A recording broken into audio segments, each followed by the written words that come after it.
Et si on avait oublié une partie de l'équation? Imaginez un instant une balance, pas une balance ordinaire, mais une balance où d'un côté, on place toutes nos croyances sur qu'est-ce que c'est l'amour, le succès, l'abondance. De l'autre côté, peut-être que vous n'y avez jamais réfléchi.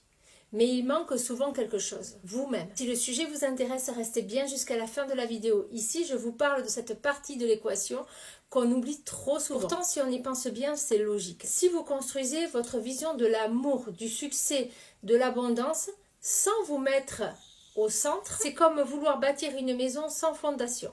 Ça tient peut-être un temps, mais un jour, ça s'effondre. Et c'est ce que j'ai compris et pu voir chez beaucoup de personnes que j'accompagne. On court après l'amour en pensant qu'il faut tout donner, tout faire pour être aimé. Ou bien on pourchasse le succès en pensant qu'il se mesure uniquement en chiffres ou en applaudissements.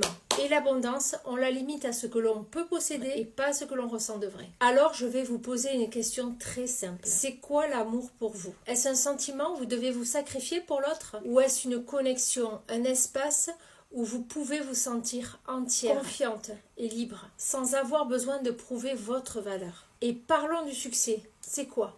Est-ce qu'il se résume à des objectifs atteints, des montants sur votre compte bancaire, ou à l'image que l'on donne aux autres? Ou est-ce un état d'être où chaque chose que vous faites est en alignement avec ce que vous êtes vraiment? Et l'abondance, est-ce juste avoir plus, ou est-ce la capacité de vous sentir déjà comblé, là où vous êtes, avec ce que vous avez, en sachant que tout est encore possible? Alors là où je veux en venir, c'est que si vous voulez vivre l'amour, le succès et l'abondance dans leur version la plus complète, pas seulement superficielle, vous devez d'abord vous reconnecter à vous, à qui vous êtes vraiment, pas à celle que vous croyez devoir être pour mériter tout ça, mais à celle que vous êtes déjà. Quand vous vous autorisez à être juste vous, vulnérable, authentique, parce que l'amour, ce n'est pas un échange de preuves ou de sacrifices. Le succès, ce n'est pas une case à cocher. Et l'abondance, ce n'est pas quelque chose que vous devez chercher à l'extérieur. Tout commence par une chose, la rencontre de votre propre reflet, qui vous êtes. Ce qui se passe à l'extérieur de votre vie, vos rôles, vos comportements, c'est toujours le miroir de ce qui se passe à l'intérieur de vous. Si à l'intérieur de vous, vous croyez que l'amour vous demandera de vous oublier, alors la vie, l'univers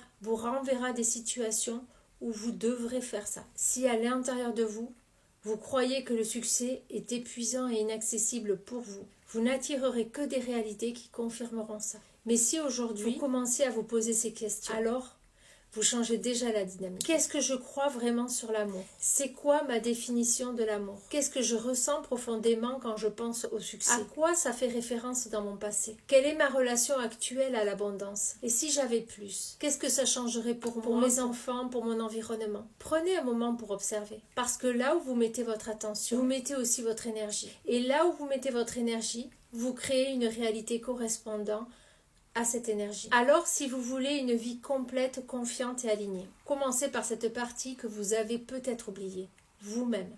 Parce que quand vous vous placez au centre, tout autour commence à se réaligner. Et vous vous rendez compte que l'amour, le succès, l'abondance ne sont pas des choses à poursuivre, mais des états à accueillir pour expérimenter la réalité souhaitée. Vous voyez la balance? Pour qu'elle soit stable, elle a besoin de vous. Vous êtes le créateur, le pouvoir opérant. Vous dirigez vos pensées, vos émotions, vos comportements. Ça ne se passe pas dehors, mais au centre de vous. Et c'est là que tout commence. Ne cherchez pas à changer le monde autour. Changez-vous, vous-même, et le monde suivra.